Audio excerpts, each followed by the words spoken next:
to my ASMR Halloween edition for one night only, for you guys especially. Today I'm going to be telling you some Halloween related things. First of all, as you may recognise, I'm going to be lighting some candles.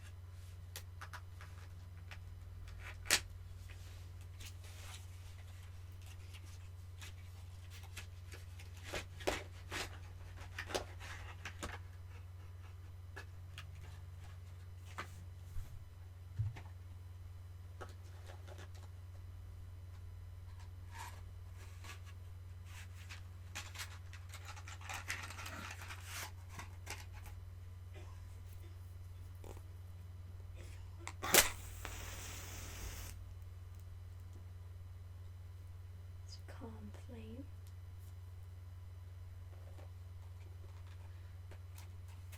To help set the mood.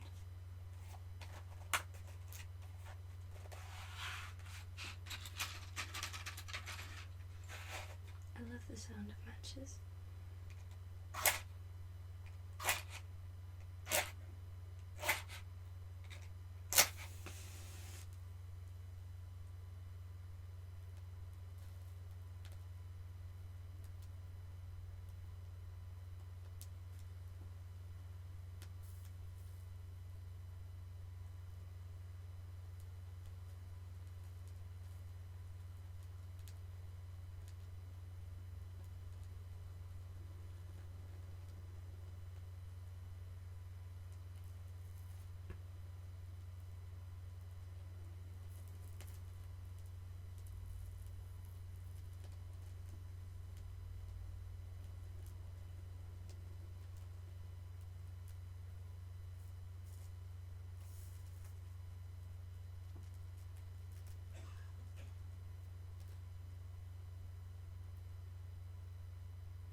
So now that we have a few candles lit,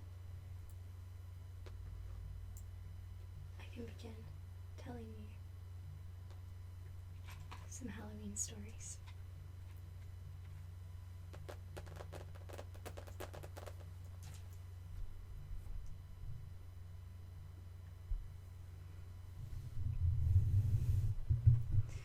This is called One Summer Night.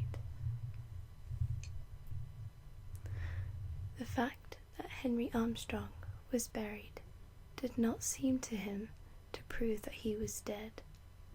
He had always been a man to convince that he really was buried.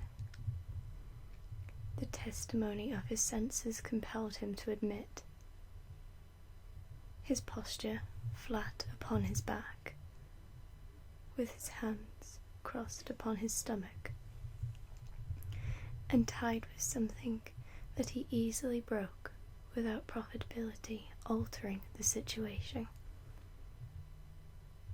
The strict confinement of his entire body, the black darkness, and profound silence made a body of evidence impossible to controvert, and he accepted it without cowl. But dead, no, he was only very, very ill. He had withal the invalid's apathy, and did not greatly concern himself about the uncommon fate that had been allotted to him. No philosopher was he, just a plain, commonplace person, gifted, for the time being, with a pathological indifference, the organ that had feared consequences which were torpid. So with no particular apprehension for his immediate future, he fell asleep and all was peace with Henry Armstrong. But something was going on ahead. It was a dark summer night, shot through with infrequent shimmers of lightning, silently firing a cloud lying low in the west and portending a storm. These brief, stammering illuminations brought out with ghastly distinctness the monuments and headstones of the cemetery and seemed to set them dancing. It was not a night in which any credible witnesses was likely to be straying about a cemetery, so the three who were there, digging into the grave of Henry Armstrong, felt reasonably secure.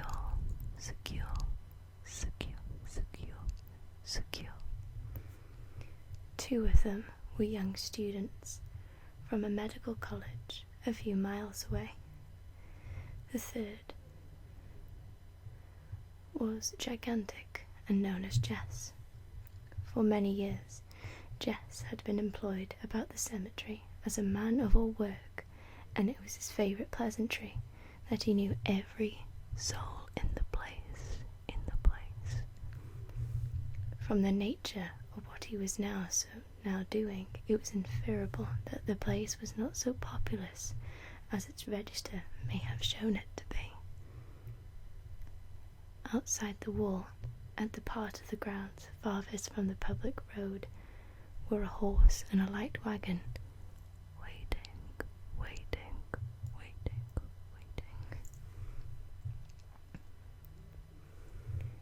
The work of excavation was not difficult.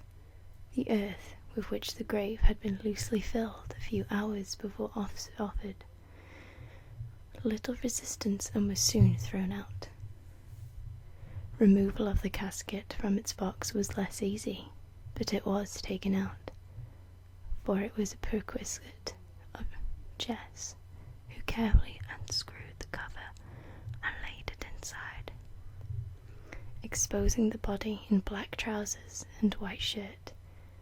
At that instant, the air sprang to a flame. A cracking shot of thunder shook the stunned world, and Henry Armstrong tranquilly sat up.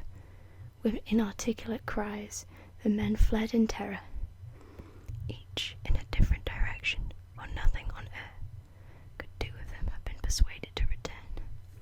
But Jess was of another breed.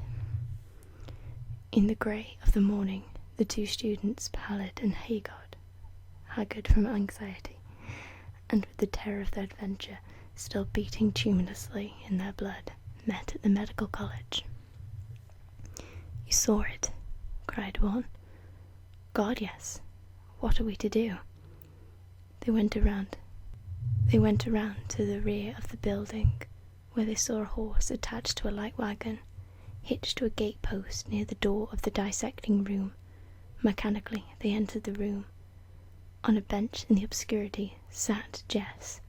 He rose, grinning, all eyes and teeth.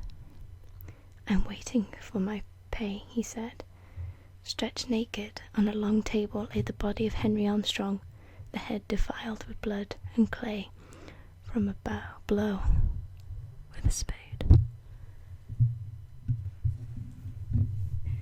So, that is one horror story for you. Okay, so horror story number 2. Staley Fleming's hallucination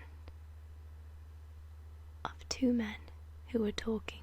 One was a physician. "I sent for you, doctor," said the other, "but I don't think you can do me any good. Maybe you can recommend a specialist in psychopathy. I fancy I'm a bit loony." "You look all right," the physician said. "You shall judge. I have hallucinations. I wake every night and see in my room, intently watching me, a big, black, Newfoundland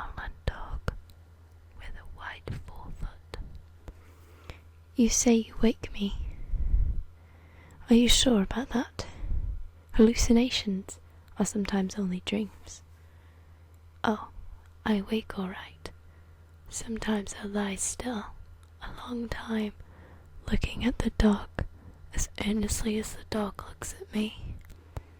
I always leave the light going.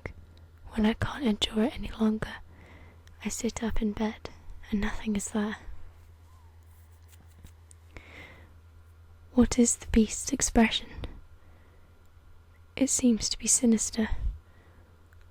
Of course, I know that, except in art, an animal's face in repose is always the same expression. But that is not a real animal. Newfoundland dogs are pretty mild looking, you know. What's the matter with this one? Really, my diagnosis would have no value. I am not going to treat the dog. The physician laughed at his own pleasantry, but narrowly watched his patient from the corner of his eye. Presently he said, "Fleming, your description of the beast fits the dog of the late Atwell Barton." Fleming half rose from his chair, sat again, and made a visible attempt at indifference. "I remember Barton," he said. "I believe he was. It was reported that. Wasn't there something suspicious in his death?" Looking squarely now into the eyes of his patient, the physician said, 3 years ago, the body of your old enemy, Atwell Barton, was found in the woods near his house and yours. He had been stabbed to death. There had been no arrests. There was no clue. Some of us had theories. I had one. Have you? Why, bless your soul, what could I know about it? You remember that I left for Europe almost immediately afterward. A considerable time afterward. In the few weeks since my return, you could not expect me to construct a theory. In fact, I have not given the matter a thought. What about his dog? He was first to find the body. It died of starvation on his grave. We do not know the inexorable law underlying consequences.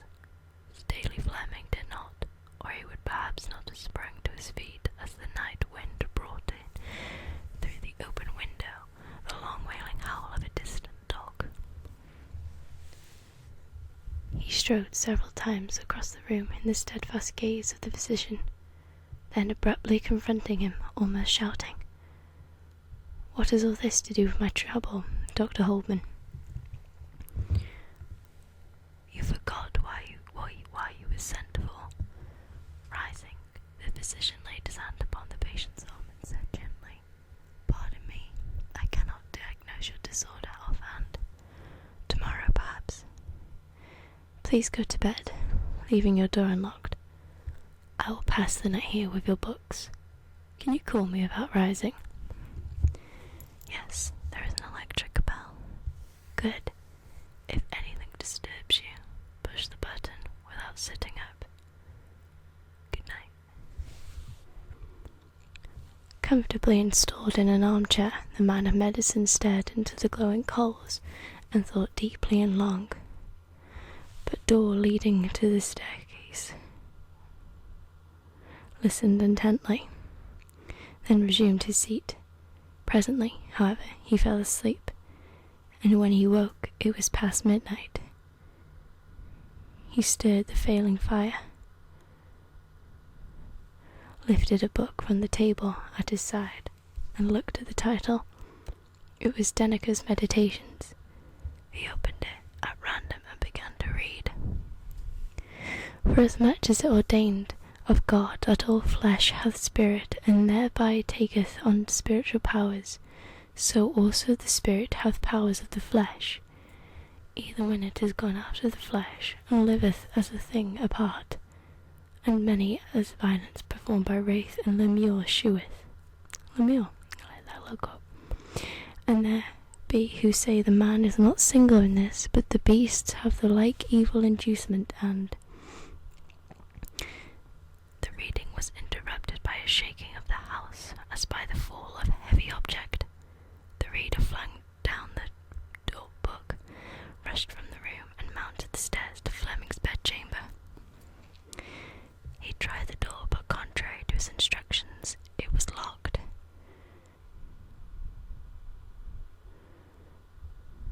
set his shoulder against it with such force that it gave way.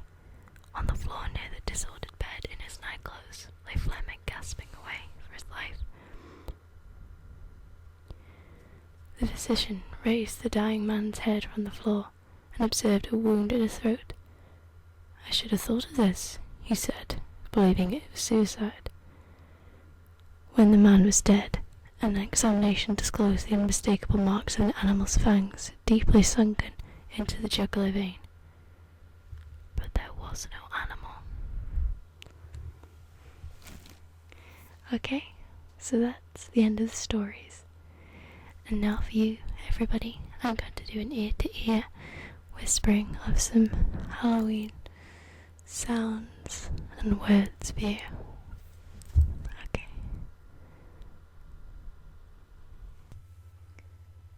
Okay. So, the Halloween words.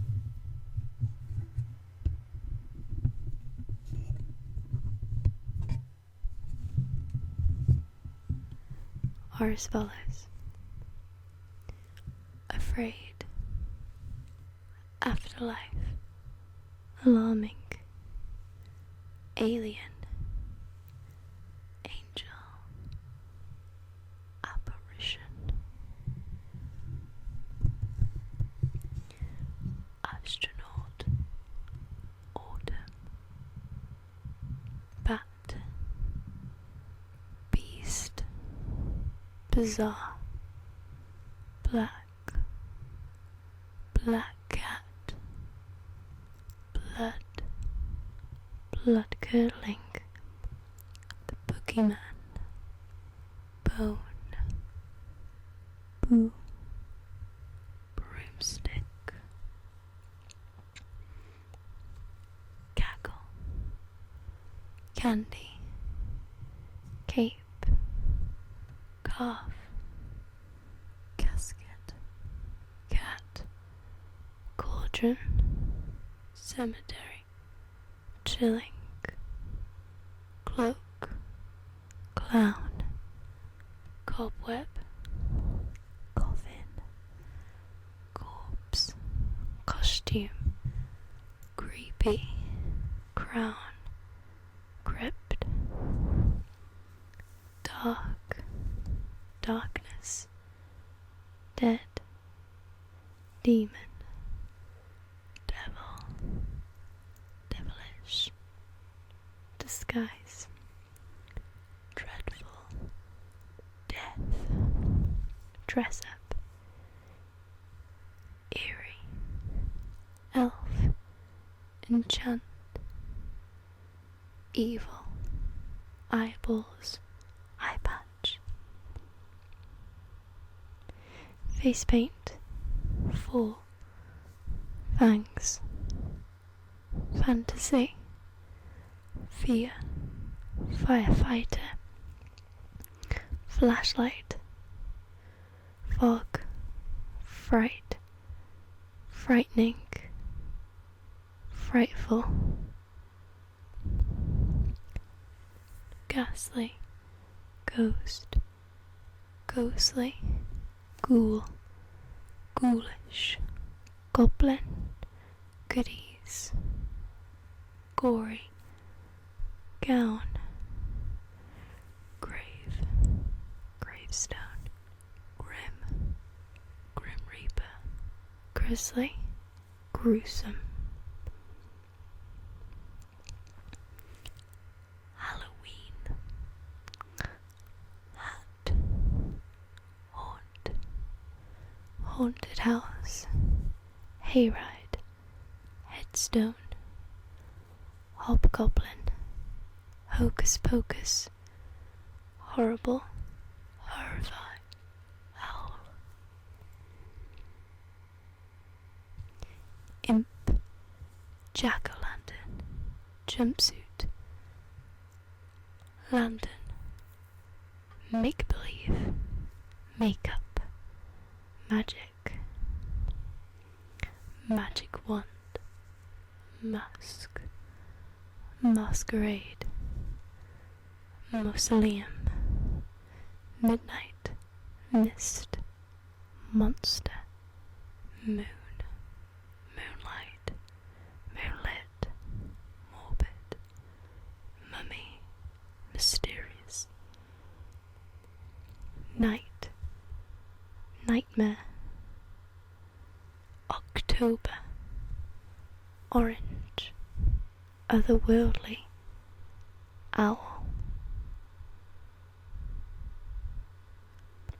petrify, phantom, pitchfork, poltergeist, potion, prank, pretend, prince, princess, pumpkin, repulsive, revolting, rest in peace, scare, scarecrow, scary, shadow, shadowy, shock, shocking, skeleton, skull, soldier, spectre, spell, spider, spiderweb, spine-chilling, spirit, spooky, startling, strange, superhero, supernatural, superstition, sweets, terrible, terrify, 31st, thrilling, toga, tomb, tombstone, treat, treats, trick, trick, or treat, troll,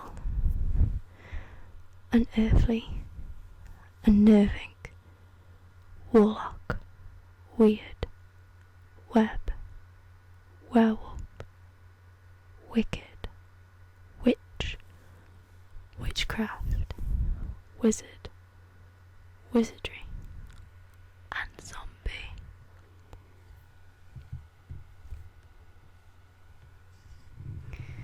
I hope you've enjoyed this video today, guys. I hope you have a happy Halloween. Pleasant dreams, everyone.